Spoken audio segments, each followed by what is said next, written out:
내란 특검이 오늘 윤석열 전 대통령에게 조사를 받으러 나오라고 통보했죠. 지하주차장으로 출석하겠다는 윤 전 대통령 측과 정문이 아니면 절대 들어올 수 없다는 특검의 신경전이 계속 이어지면서 실제 조사가 이뤄질지 주목됩니다. 이준엽 기자입니다. 윤석열 전 대통령 측은 일단 지하주차장으로 출석하겠다는 입장을 고수했습니다. 끝내 지하주차장으로는 진입이 어렵다는 점이 확고해질 경우 어떻게 할 거냐는 질문엔 말을 아꼈는데 현관으론 가지 않고 되돌아갈 가능성도 닫아두지 않았습니다. 시간 장소를 정해놓고 출석하지 않으면 체포영장을 청구하겠다는 건 어린애 같은 행동이라며 날을 세우면서도 진술 거부권도 최소화하겠다는 계획을 내비치며 출석 의지를 계속 강조했습니다. 내란 특검 측도 강경하긴 마찬가지여서 아예 없던 차단막을 지하에 설치해 진입 자체를 막겠다고 엄포를 놨습니다. 열린 문을 두고 닫힌 문으로 들어오겠다는 것과 마찬가지라면서 지하주차장 앞에서 대치하는 일이 벌어지면 출석 불응으로 간주하겠다고도 밝혔습니다. 인권보호 수사규칙에 어긋난다는 윤 전 대통령 측 지적에는 온 국민이 피해자라며 피해자 인권이 우선이냐 피의자 인권이 우선이냐고 응수했습니다. 특검은 이미 현관 출석을 전제로 대통령 경호처나 서울경찰청과 협의를 진행했습니다. 청사 출입문과 기자실, 주차장 등의 일부 통제를 예고하며 보안도 강화했습니다. 특검은 윤 전 대통령 소환조사 도중에도 수시 브리핑을 통해 상황도 전하겠다는 계획인데 완고한 양측의 신경전으로 실제 조사 성사 여부는 지켜봐야 한다는 전망이 나옵니다. YTN 이준엽입니다. 비공개 출석 문제가 아직 해결되지 않았지만 윤석열 전 대통령 측은 조사가 예정대로 진행되면 이번엔 적극적으로 진술하겠다고 밝혔습니다. 내란 특검팀은 체포영장에 적시했던 혐의뿐만 아니라 계엄 당일 국무회의 관련 내용도 추가 조사할 방침입니다. 염혜원 기자입니다. 내란 특검법에 명시된 혐의는 모두 11가지입니다. 특검팀은 윤석열 전 대통령 조사에 대비해 방대한 분량의 질문지를 준비했습니다. 앞서 기각된 체포영장은 지난 1월 1차 체포영장 집행을 방해하고 비화폰 기록을 지우라고 지시한 혐의 등에 방점을 찍었지만 이번엔 임의 조사인 만큼 조사 범위에 제약은 없습니다. 이에 따라 특검팀은 비상계엄 선포 전후에 열린 국무회의와 관련된 내용도 추가 조사할 계획입니다. 윤 전 대통령 측은 조사가 이뤄진다면 이번엔 진술을 거부할 생각은 없다고 밝혔습니다. 앞서 공수처 수사 당시엔 불법적인 체포와 수사에 동의할 수 없어 진술을 거부했던 것이라며 이번엔 적극적으로 입장을 피력하겠다고 말했습니다. 하지만 국무회의 관련 조사는 윤 전 대통령과 일부 국무위원들의 재판이 진행 중인 만큼 진술이 어렵다고 밝혔습니다. 특검팀은 앞서 경찰이 한덕수 전 국무총리와 최상목 전 경제부총리 등에 대한 조사를 마친 만큼 윤 전 대통령 조사 뒤 관련자들의 혐의를 입증해 나갈 것으로 보입니다. YTN 염혜원입니다. 내란 특검이 오늘 윤석열 전 대통령 대면 조사에 나선 건 출범한 지 불과 16일 만입니다. 끌려다니지 않겠다는 강한 의지 아래 특검은 오늘 조사 이후에도 속도감 있게 강도 높은 수사에 나설 전망입니다. 임혜진 기자입니다. 준비기간 20일은커녕 출범 열흘도 채 지나기 전에 곧바로 수사를 개시한 내란 특검. 시작과 함께 계엄 2인자 김용현 전 국방부 장관의 새 혐의를 적용해 추가로 재판에 넘겼고 구속 만기를 불과 몇 시간 앞둔 김 전 장관의 신병을 다시 묶어두는 데도 성공했습니다. 여인영 문상호 전 사령관 같은 군 연루자 추가 기소까지 속도감 있게 진행한 내란 특검의 다음 칼날은 곧장 내란 우두머리 혐의를 받는 윤 전 대통령으로 향했습니다. 이제까지 수사기관들에서 보였던 전력을 근거 삼아 특검 초반부터 사건의 정점 체포 시도라는 초강수를 둔 건데 영장이 기각되며 결국 무의로 돌아가긴 했지만 특검으로선 출범 16일 만에 윤 전 대통령 대면 조사를 시도할 기회를 마련하는 셈입니다. 법불락이 형사소송법에 따라서 엄정히 진행할 예정입니다.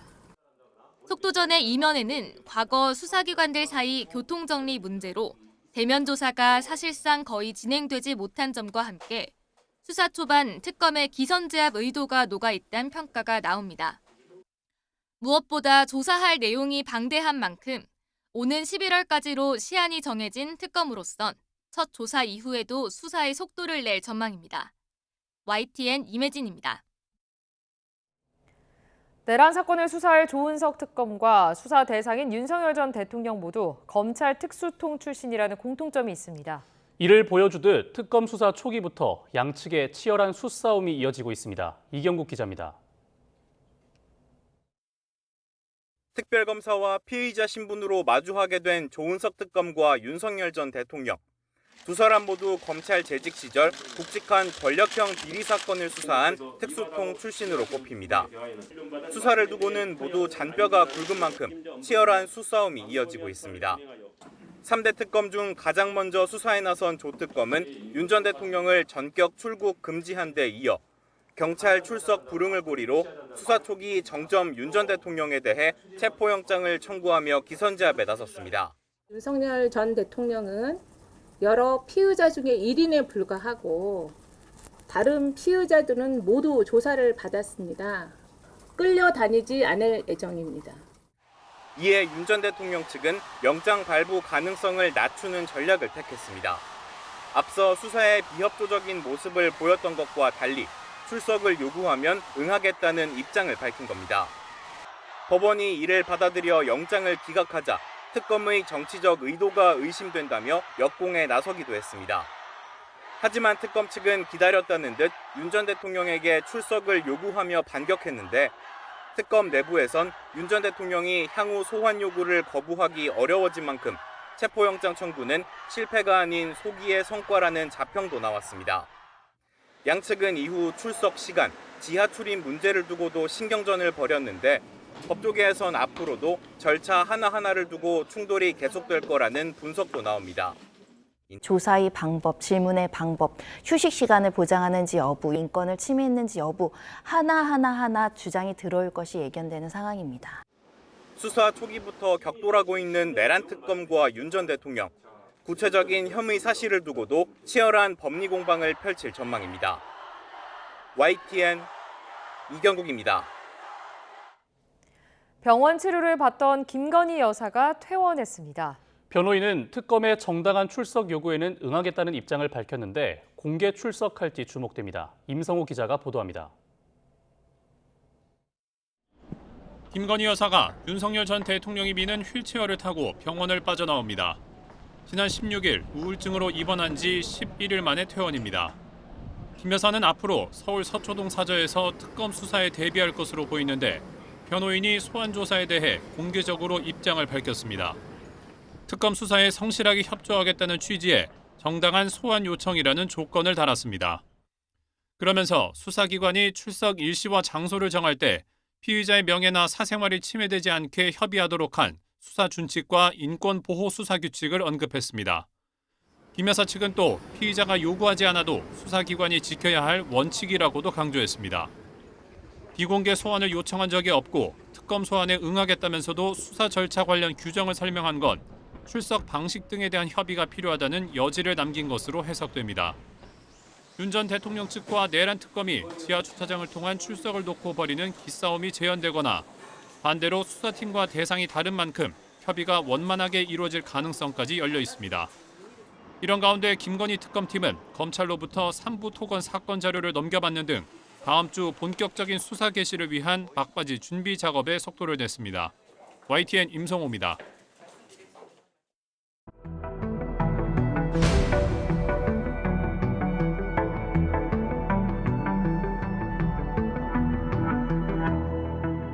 국민의힘은 전국민 소비 쿠폰 예산이 포함된 30.5조 원 규모 2차 추가 경정 예산안을 대통령 취임 2주 만에 만든 졸속 추경으로 규정했습니다. 국가부채 1,300조 원을 넘어서면 GDP 대비 채무 비율이 50%에 가까워집니다. 반면 여당은 민생 경제 회복을 위해서 가능한 수단과 방법을 모두 동원해야 한다며 야당 협조를 압박했습니다. 내란으로 나라 경찰을 망친 내란 동조 정당이 부끄러운 줄 모르고 망언을 일삼고 있습니다. 이재명 대통령과 여야 지도부가 서울 한남동 대통령관저에서 손을 잡고 나란히 섰습니다. 새 정부 출범 18일 만에 대통령이 여야 지도부를 초청한 겁니다. 우리 송 대표님 당선 축하드립니다. 그리고 많이 도와주십시오. 국민의힘 김용태 비상대책위원장은 발언 순서가 되자 작심한 듯 준비해온 원고를 읽어 내려갔습니다. 그리고 만약에 사법부가 재판을 연기한다면 임기가 끝나고 재판을 받겠다는 것을 약속해 주신다면 반면 민주당은 지금은 일할 기회를 줄 때라고 엄호에 나섰습니다. 처음부터 염려하지 마시고 기회를 주시고 추경에 적극적인 협조를 부탁드립니다. 미국이 이란 핵시설 심장부를 직접 타격했습니다. 트럼프 대통령은 대국민 연설을 통해 포르도와 나탄즈, 이스파한 등 이란의 세계 핵농축 주요 시설들을 완전히 철저히 파괴했다고 밝혔습니다. Our objective was the destruction of Iran's nuclear enrichment capacity and a stop to the nuclear threat. The strikes were a spectacular military success. 이재명 대통령이 막판까지 참석 여부를 고심했던 북대서양조약기구 나토 정상회의에 결국 가지 않기로 결정했습니다. 대통령실은 미국의 이란 핵시설 공격과 관련해 긴급 안보 경제 상황 점검 회의를 개최했습니다. 이 대통령이 나토 회의에 가지 않기로 하면서 한미 정상회담은 또 미뤄지게 됐습니다. 이재명 대통령이 취임 이후 처음으로 장관 후보자에 대한 인선을 단행했습니다. 모두 11개의 부처인데 국방과 통일부 장관에 각각 안규백, 정동영 의원이 지명됐고 전임 정부에서 임명된 송미령 농림축산식품부 장관은 유임됐습니다. 이재명 정부 첫 내각에 대한 여당의 총평은 위기에 강한 실력 위주의 인사였습니다. 민생 위기와 중동발 위기에 즉각 대처할 수 있는 유능한 비상 내각이라고 평가합니다. 하지만 국민의힘은 감동이나 원칙에 더해 능력마저 없는 산무인선에 불과하다고 혹평했습니다. 한마디로 내각이 아니라 더불어민주당 선대위와 같은 느낌을 받습니다. 이재명 대통령이 취임 뒤 처음으로 지난 대선에서 압도적 지지를 보내준 호남을 찾았습니다. 호남 지역 음식 문화의 산업화 요청부터 제주항공 여객기 참사 유가족 지원 미비점까지 쏟아지는 민원을 청취했습니다. 제가 너무 떨린데 오빠라고 생각하고 말씀드리도록 하겠습니다. 맞아요. 오빠라고 생각하고 말씀하세요. 김민석 국무총리 후보자의 인사청문회는 여야 공방전으로 흘러갔습니다. 쟁점인 재산 의혹을 두고 더불어민주당은 평생을 손해본 바보 김민석이라고 조준했는데 국민의힘은 무자격 총리라고 평가절하했습니다. 들어온 추가 자료가 현재 없습니다. 결국 무자격 총리라는 말로 귀결됩니다. 저는 바보 김민석이라고 제가 말하고 싶은데요. 자신에게 들어온 돈조차도 국민 앞에서 이렇게 물리치는 사람. 초유의 증인 없는 총리 청문회는 후보자의 능력과 자질, 도덕성 검증 대신 고성과 막말로 씁쓸한 뒷맛을 남겼습니다. 이재명 대통령이 국회에서 취임 이후 처음으로 시정연설을 하고 추가 경정 예산안의 조속한 처리를 요청했습니다. 경제는 타이밍이라고 합니다. 지금이 바로 그 타이밍으로 생각됩니다. 이 대통령은 저성장이 계속되면 경쟁과 갈등이 격화하는 악순환에 빠진다며 공정성장을 언급했습니다. 성장의 기회와 결과를 함께 나누는 공정성장의 문을 열어야 양극화와 불평등을 완화하고 모두가 함께 잘 사는 세상으로 나아갈 수 있습니다. 이 대통령은 외교 문제에서도 진보 보수가 아닌 국익이 유일한 선택 기준이 되어야 한다고 강조했습니다.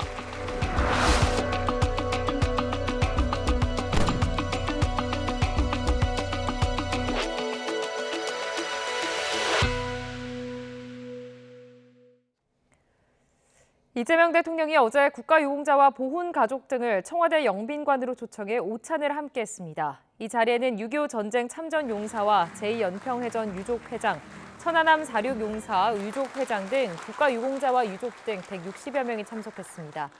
이 대통령은 주요 인사의 이름을 일일이 부르며 감사의 마음을 전한 뒤 국가와 국민의 더 나은 삶과 안전, 생명을 위해 희생하신 분들께 각별한 관심과 보상, 예우에 필요한 조치를 해나가려 한다고 말했습니다.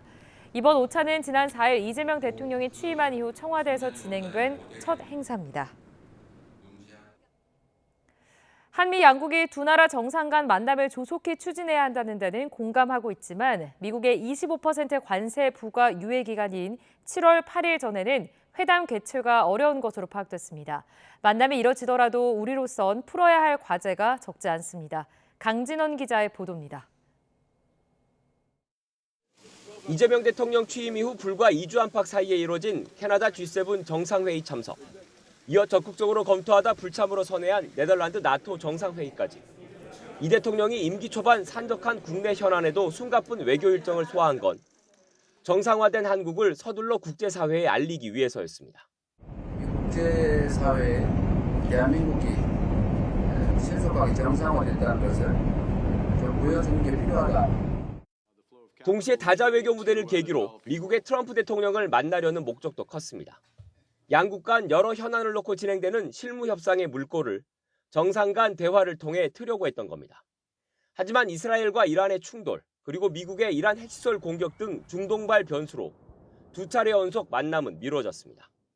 미국의 트럼프 대통령이 오늘 갑자기 귀국을 하게 되었기 때문에 내일로 예정되었던 한미 정상회담은 어렵게 되었습니다. 이후 양국은 조속한 한미 정상회담의 필요성에 공감했지만 아직 구체적인 날짜는 잡지 못하고 있습니다. 미국의 25% 상호 관세 부과 유예 기간이 끝나는 7월 8일 전에 이 대통령이 미국을 찾는 건 역시 여건상 쉽지 않은 것으로 파악됐습니다. 대통령실 고위 관계자는 YTN에 7월 8일 전에 한미 정상이 회담할 거라곤 보기 어렵다라고 양국 간 일정 조율 상황을 전했습니다. 최대한 이른 시기에 한미 정상의 첫 대면이 성사되더라도 고율 관세 철폐 또는 유예 기간 추가 연장 같은 만만치 않은 과제가 놓여 있습니다.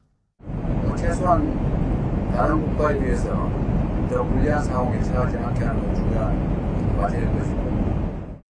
여기에다 2026년 기준 연간 1조 5천억 원 정도인 주한미군 방위비 분담금과 한 해 GDP의 2.3% 수준, 즉 61조 원가량인 국방비를 더 늘리라는 미국 측 압박에 직면할 수도 있습니다.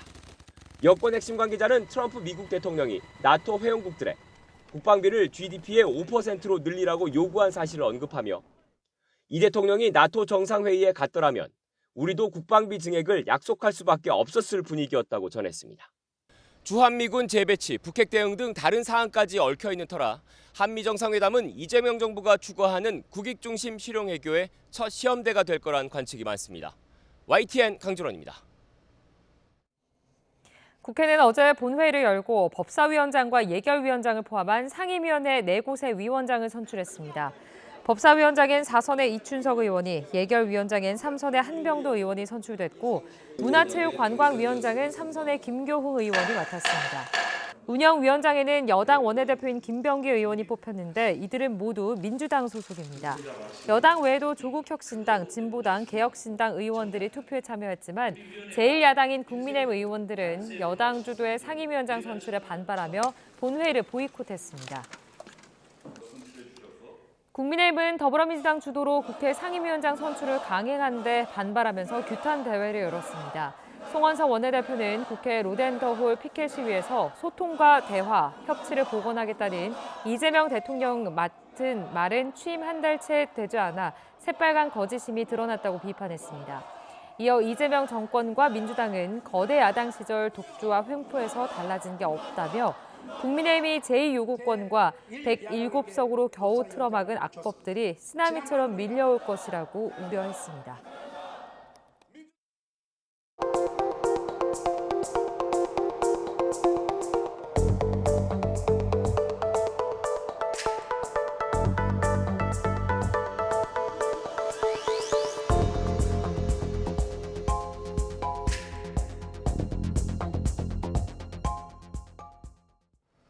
치솟는 집값에 가계비 증가세가 심상치 않자 정부가 특단의 대출 조이기에 나섰습니다. 오늘부터 수도권과 규제 지역에선 주택담보대출을 6억 원 넘게 받을 수 없고 실거주 목적이 아니면 사실상 대출이 가로막히게 됩니다. 손효정 기자입니다. 서울 아파트값이 6년 9개월 만에 사상 최고치를 기록하며 집값 폭등세가 강남에서 서울 외곽, 경기 지역까지 빠르게 번지고 있습니다. 가계빚도 1,800조 원 수준으로 오름폭이 커지자 정부는 관계기관 합동회의 끝에 고강도 대출 규제 카드를 빼들었습니다. 오늘부터 수도권과 규제 지역에서 주택을 담보로 받을 수 있는 대출은 최대 6억 원으로 제한됩니다. 아파트 값이나 소득에 상관없이 6억 원까지밖에 빌릴 수 없는 건데 개인의 주담대 한도를 제한한 건 이번이 처음입니다. 실거주 목적이 아닌 주담대도 사실상 금지됩니다. 수도권과 규제 지역의 다주택자나 기존 주택을 처분하지 않은 1주택자는 주담대를 한 푼도 받을 수 없습니다. 1주택자가 기존 주택을 반년 안에 처분한다면 무주택자와 같은 조건으로 돈을 빌릴 수 있지만 이를 위반한다면 대출 회수는 물론 3년 동안 대출이 불가능합니다. 생애 최초 주택 구입 대출의 LTV도 줄어들고 디딤돌, 버팀목과 같은 정책 대출 한도도 최대 1억 원 20%가량 축소됩니다. 주택 구입 목적으로 주담대를 받은 경우 6개월 이내 전입해야 하고 갭 투자에 쓰였던 조건부 전세 대출도 가로막힙니다. 은행별로 달랐던 주담대 만기는 30년으로 고정됩니다. 금융당국은 이러한 대출 규제로 금융권 하반기 가계대출 총량 목표를 절반으로 정책 대출 공급도 비슷한 수준으로 줄이기로 했습니다. 새 정부 출범 한 달 만에 나온 대출 규제 초강수가 실제 집값 안정 효과로 이어질지 주목됩니다. YTN 손유정입니다. 권대영 금융위원회 사무처장은 감당하기 어려운 대출을 받아 조급하게 주택을 구매해선 안 된다고 지적했습니다. 권 처장은 긴급 가계부채 점검회의에서 상환 능력을 넘는 과도한 빚을 지렛대 삼아 주택을 매매하는 행태로 주택시장 과열과 침체가 반복되었다며 이제는 악순환의 고리를 끊어야 할 시점이라고 강조했습니다. 이어 최근 빠르게 늘고 있는 실수요가 아닌 수도권 지역 대출을 제한하는 데 정책 역량을 집중해야 할 필요가 있다며 금융권 스스로 무거운 책임감으로 부동산 투기 수요를 철저하게 차단 관리해 나갈 것이라고 덧붙였습니다. 끝을 모르고 오르는 서울 집값에 고강도 대출 조이기 대책을 내놓은 정부. 필요하면 규제 지역 추가 지정 등의 조치도 적극 강구하겠다고 강조했습니다. 이어서 이지은 기자입니다. 주간 상승률 0.43%, 6년 9개월 만에 가장 가파르게 오른 서울 아파트값. 지난 3월 토지거래 허가구역 재지정은 오히려 강남 3구와 용산구에 집을 사야 돈이 된다는 신호로 인식돼 신고가 거래로 이어졌습니다. 인접지역으로 상승세가 번져나가는 풍선 효과로 성동과 마포, 광진구까지 한강벨트의 집값 상승률은 통계가 시작된 이래 최고 기록을 썼습니다. 천장이 뚫린 듯 오르는 서울 집값을 두고 볼 수만은 없는 상황. 대출 규제로 진화에 나선 정부는 추가 대책도 검토하고 있습니다. 정부는 시장 안정을 위해 활용 가능한 모든 수단을 동원할 계획이라면서 필요할 경우 투기과열지구와 조정 대상 지역 등 규제 지역을 추가로 지정하는 조치도 배제하지 않고 있다고 밝혔습니다. 서울뿐 아니라 집값이 들썩이고 있는 경기도 과천과 분당 등도 규제 지역으로 묶일 수 있다는 관측도 나옵니다. 기존 강남 3구와 용산구에서 비강남 한강벨트로 토지거래 허가구역을 확대 지정하는 방안도 검토 대상입니다. 앞서 오세훈 서울시장은 지난 3월 토어제 번복 당시 상황에 따라 토어구역을 인근 지역으로 넓히겠다는 계획을 밝히기도 했습니다. 하지만 규제 지역 확대 효과와 부작용에 대한 우려도 만만치 않습니다. 오래전에 아니라도 문재인 정부 때도 계속 규제 지역을 확대하면서 이제 발생한 그런 결과가 결국은 도노강까지 가격 상승이 확대가 되면서 영끌을 만들어내는 원인으로 작동을 했으니까 그런 면에서 과연 필요하고 효과적인가에 대해서는 좀 더 조심스럽게 판단을 해야겠죠. 불붙은 서울 집값을 잡기 위한 정부 대책은 1차로 내려진 고강도 대출 규제의 효과에 따라 그 수위가 달라질 것으로 예상됩니다. YTN 이지은입니다. 정부가 수도권 집값 안정을 위해 고강도 대출 규제 강화 방안을 내놓은 가운데 서울시도 부동산 시장을 면밀히 점검하고 있다고 밝혔습니다. 다만 토지거래 허가구역을 확대 지정할 만큼 초강수를 둘 상황은 아니라고 보고 신중한 입장을 보였습니다. 서울시 관계자는 정부가 발표한 대출 규제 방안이 시장에 미치는 영향을 예의주시하겠다며 토어구역 확대 지정은 검토하지 않고 있다고 선을 그었습니다.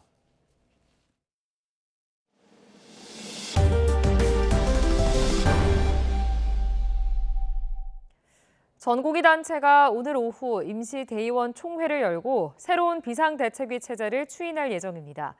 강경파인 박단 전 위원장이 물러나고 꾸려진 지도부인 만큼 새 정부와 의정 대화를 본격화할지 관심입니다. 권민석 기자의 보도입니다. 대한전공의협의회는 지난 26일 온라인 대의원 총회에서 한성존 서울 아산병원 전공의 대표를 신임 비상대책위원장으로 선출했습니다. 지난해 2월부터 대정부 강경투쟁을 이끌어온 박단 전 위원장이 물러난 지 이틀 만에 새로운 구심점을 마련한 겁니다. 지역 거점병원 대표를 중심으로 지역협의회장 체계를 도입하는 등 내부 소통을 강화하는 방안도 논의됐습니다. 한성존 위원장은 박 전 위원장의 불통 행보를 비판하며 현실적 판단이 필요하다고 밝혔던 만큼 의정대화 재개 가능성에 무게가 실립니다. 박단 지도부가 고수한 전공의 7대 요구안을 3가지로 압축해 이미 협상 재개를 위한 채비도 마쳤습니다. 여기에 내년 8월 전문의 시험 추가 시행 등 복귀를 위한 전제 조건을 놓고 새 정부와 접점 찾기에 나설 거로 보입니다. 일단 정부는 추경 예산안에 담긴 전공의 관련 예산을 언제라도 증액할 수 있다는 입장을 냈습니다. 다만 협상 카운터파트인 보건복지부 장관 인선이 늦어지고 있는 건 변수입니다. 근데 전공의 복귀는 또 저희가 추경안을 낸 이후에 또 새로운 움직임들이 있기 때문에 그러한 상황을 면밀히 좀 검토를 해서 추경 예산안이 최종 확정되기 전에 조정을 하도록 하고. 대전협은 오늘 오후 5시 오프라인 대의원 총회를 열고 한 위원장 선출을 비롯한 새 비대위 구성 안건을 추인할 방침입니다. 1년 4개월 만에 강경파 지도부를 대체하게 된 한 위원장 체제에서 의정 갈등 해결에 실마리가 풀릴지 주목됩니다. YTN 권민석입니다. 대한전공의협의회 한성존 신임 비상대책위원장은 전공의 동의를 구하지 않은 성급한 합의는 이뤄지지 않을 거라고 밝혔습니다. 한 위원장은 내부 공지를 통해 모든 과정과 결정을 전공의들과 투명하게 공유하겠다며 이같이 강조했습니다. 네, 주말인 오늘 다시 산발적으로 장맛비가 내리지만 양이 많지 않아 더위를 식히지 못할 것으로 보입니다. 기상청은 비가 내리면서 밤낮으로 찜통더위가 더 심해지고 다음 주에는 폭염이 더 심해질 것으로 예고했습니다. 김민경 기자의 보도입니다.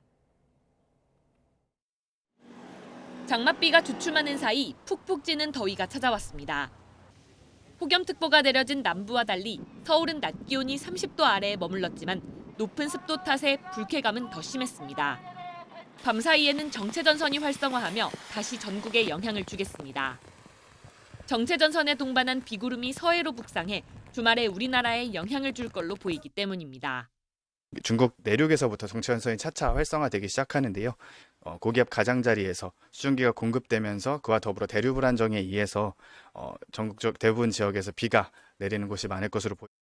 이번 장맛비는 지역에 따라 5에서 많게는 60mm로 많지 않겠습니다.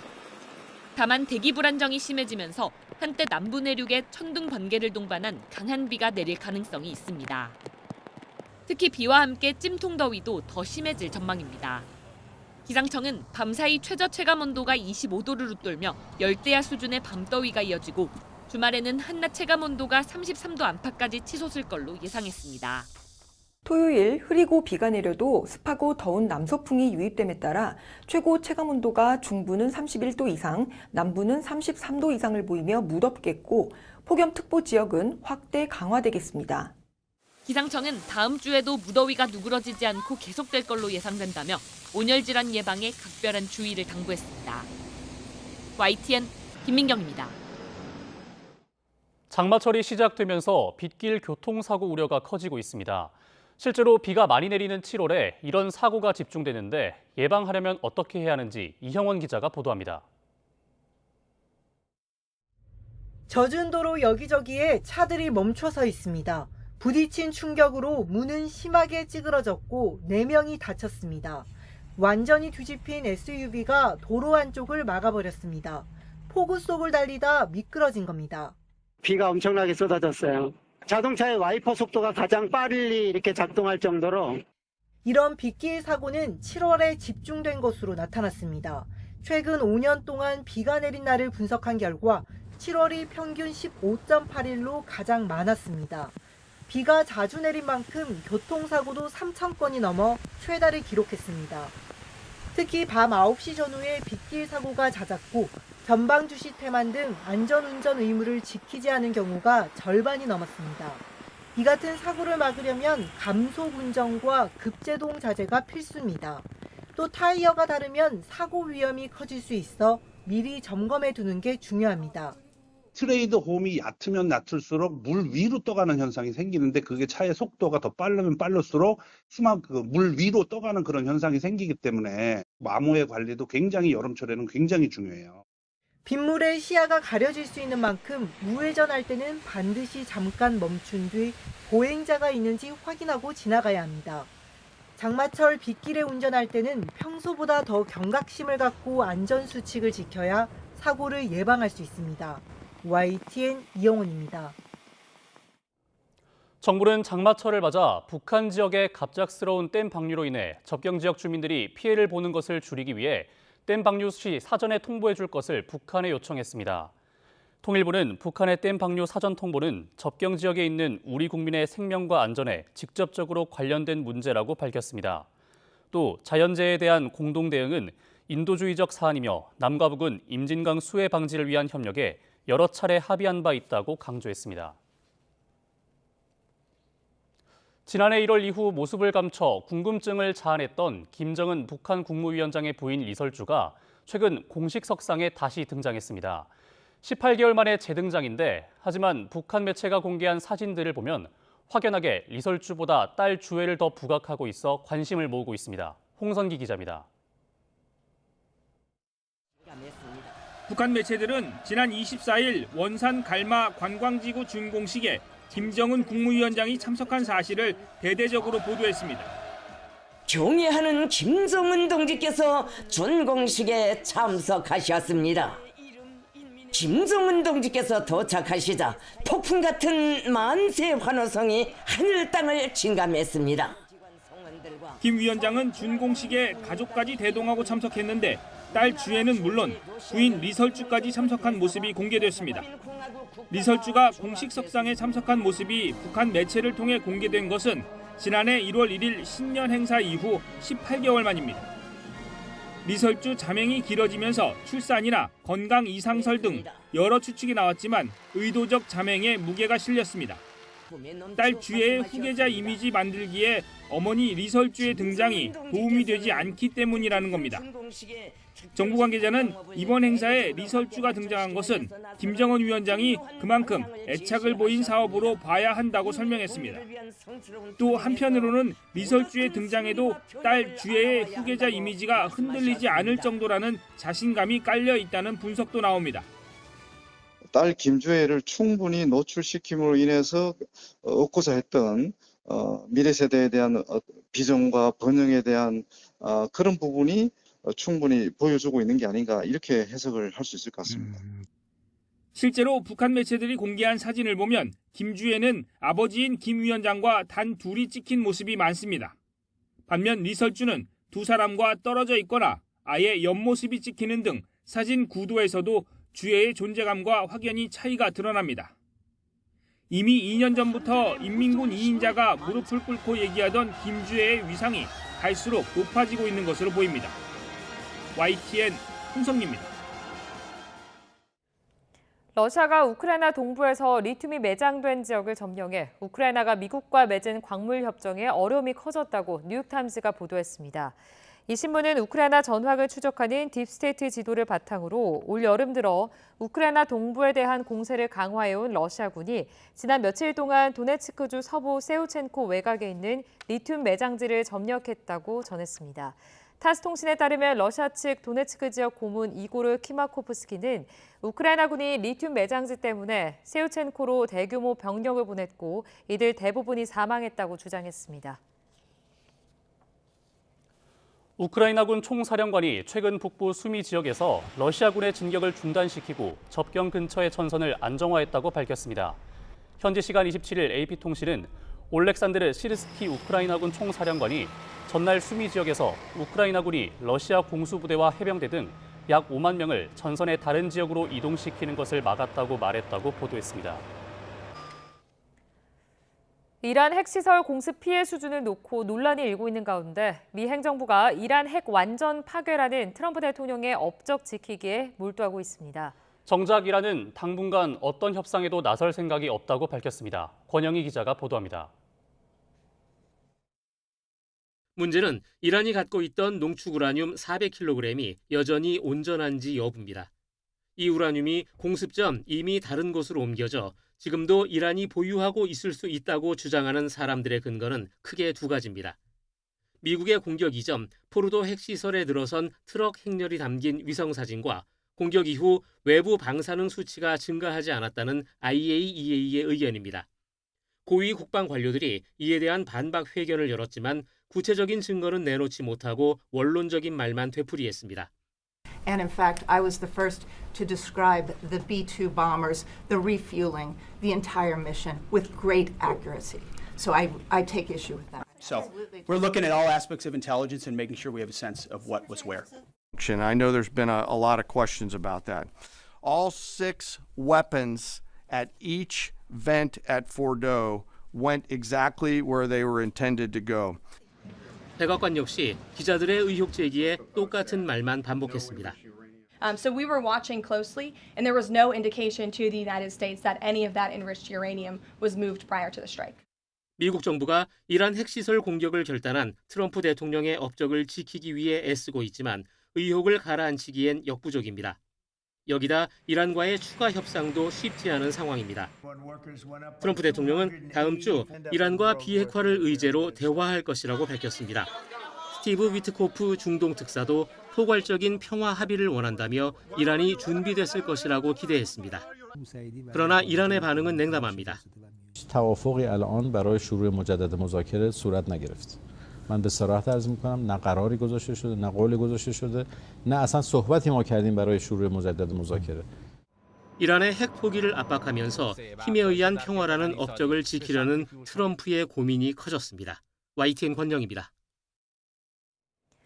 트럼프 대통령은 이란이 다시 핵무기 개발을 시도하면 주저하지 않고 이란을 공습하겠다는 입장을 재확인했습니다. 트럼프 대통령은 현지 시각 27일 백악관 기자회견에서 이란이 우라늄을 위험한 수준으로 농축할 수 있다고 판단될 경우 다시 폭격하겠느냐는 질문에 고민할 여지 없이 할 것이라고 답했습니다. 다만 이란에 비밀 핵시설이 있을 가능성을 우려하느냐는 질문엔 그다지 걱정하지 않는다고 말했습니다. 라파엘 그로시 국제원자력기구 IAEA 사무총장이 미국과 이스라엘의 이란 핵시설 폭격 후에도 중동 지역 방사선 수치가 정상 상태를 유지하고 있다고 밝혔습니다. IAEA의 이런 입장은 이란 포르도와 나탄즈, 이스파한 등 주요 핵시설에 큰 타격을 입혔다는 미국 측 주장과 상충하는 것으로 해석되고 있습니다. 한편 아바스 아락치 이란 외무장관은 SNS에서 IAEA 협력 중단은 그로시의 유감스러운 행위에 따른 결과라며 그로시는 IAEA 이사회가 이란에 대한 정치적 결의안을 채택하도록 조장하고 이란 핵시설에 대한 이스라엘과 미국의 불법 폭격을 초래했다고 비난했습니다. 트럼프 미국 대통령은 미국의 무역 대상국에 대한 상호 관세 협상과 관련해 열흘 내 혹은 그 전에 서한을 보내 미국에서 사업을 하기 위해 지불해야 할 것을 밝힐 것이라고 말했습니다. 트럼프 대통령은 백악관에서 진행한 기자회견에서 200개 국가와 협상을 해야 하지만 모든 국가와 협상할 수는 없다면서 매우 빠르게 진행될 것이라고 덧붙였습니다. 이는 통상 협상을 위해 상호 관세를 유예한 90일이 다음 달 8일 만료되는 가운데 그 전에 미국이 일방적으로 설정한 상호 관세율을 무역 상대국에 통보하겠다는 경고로 풀이됩니다. 또 트럼프 대통령은 상호 관세 유예 시한에 대해 연장할 수도 있고 줄일 수도 있지만 나는 단축하고 싶다면서 모든 이에게 25%를 내게 됐다는 서한을 보내고 싶다고 밝혔습니다. 트럼프 대통령은 캐나다가 미국의 빅테크 기업에 대한 세금 부과 계획을 고수하자 즉시 무역 협상을 중단한다고 밝혔습니다.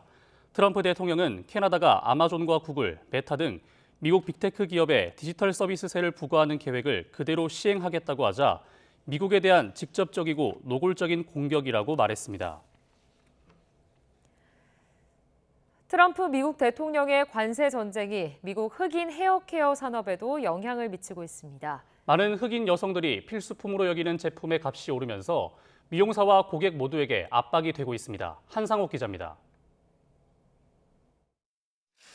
애틀랜타에서 미용실을 하는 다자이어 블랙쉐어. 요즘 가격을 올려야 할지 고민입니다. 많은 헤어케어 제품이 중국에서 수입되는데 트럼프가 촉발한 관세 전쟁으로 가격이 올랐기 때문입니다. I'm experiencing an influx in prices and products that I need. So there is no way around it. And, just small things like a bottle of glue going from $8 to now $14.99, which is almost double the price. 트럼프의 관세 전쟁이 흑인 헤어케어 산업에도 영향을 미치고 있습니다. 5월 초 중국산 머리카락은 3주 전보다 $100더 올랐고 중국산 인모 배송비는 2배 이상 상승했습니다. 중국산 브레이딩 헤어 백팩 박스 가격은 $250에서 $300로 올랐는데 2년 만입니다. And we know that a lot of the products are imported from China and other places that will be subject to tariffs. And so there is an anticipated increase in the cost of those products. That would include products that are applied to the hair as well as hair extensions, wigs. 세계 흑인 헤어케어 산업은 2023년 기준 $25억 규모입니다. 흑인 여성들은 다른 인종보다 6배 더 많은 돈을 헤어케어에 지출합니다. YTN 한상욱입니다.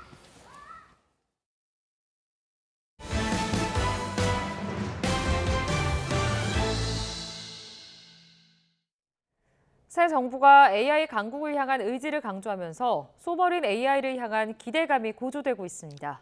하지만 인재 육성과 기술 역량 면에서 이미 글로벌 빅테크에 많이 뒤처졌다는 지적과 함께 방향성에 대한 우려도 동시에 나오고 있습니다. 황혜경 기자입니다.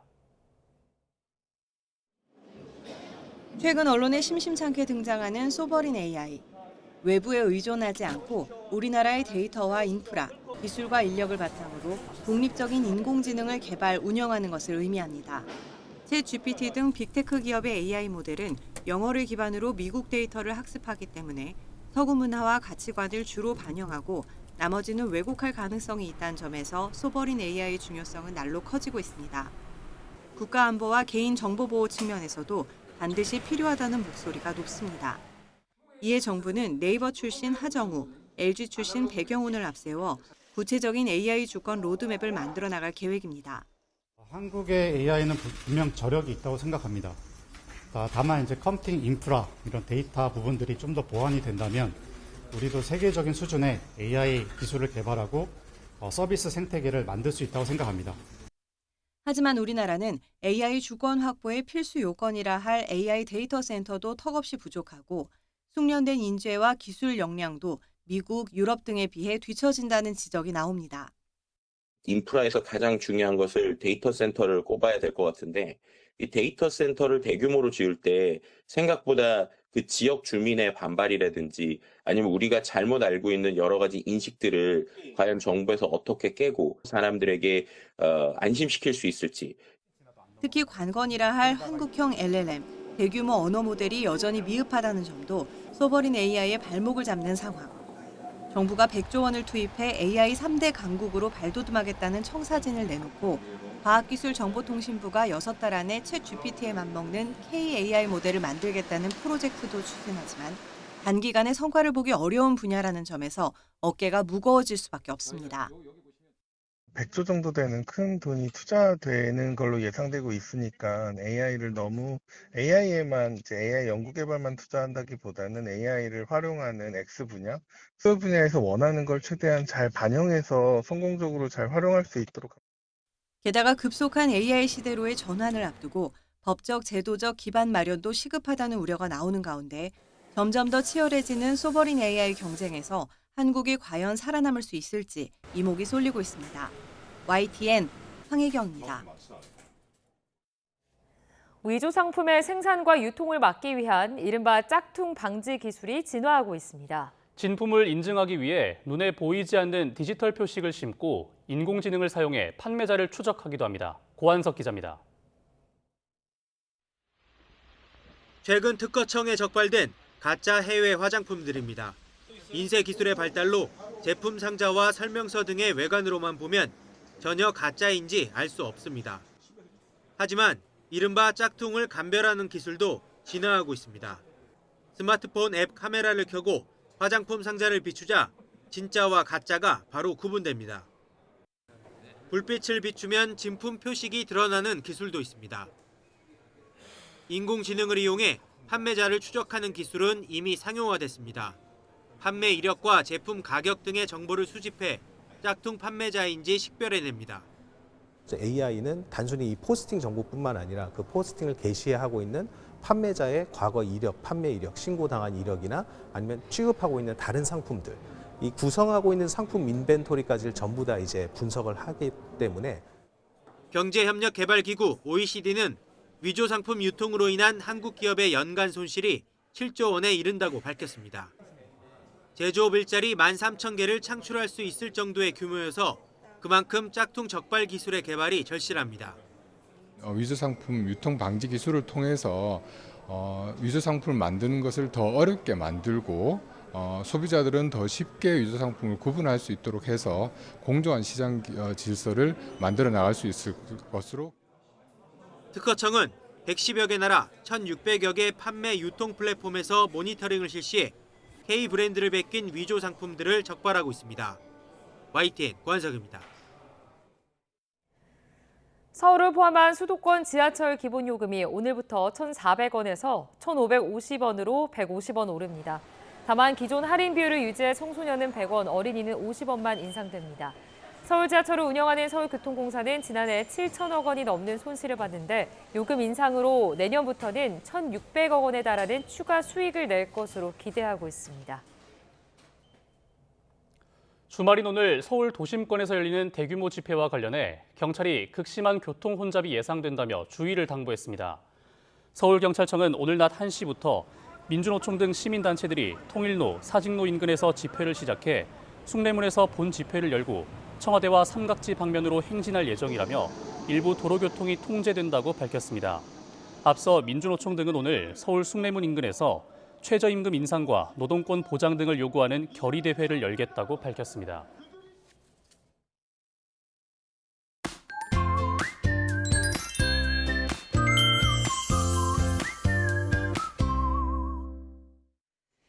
현재 서울 등 수도권과 강원도에 산발적으로 장맛비가 내리고 있습니다. 오늘 비가 종일 오는 건 아닌데요. 양은 5에서 50mm 정도로 양이 많지는 않겠습니다. 하지만 돌풍과 벼락을 동반한 국지성 호우가 예상됩니다.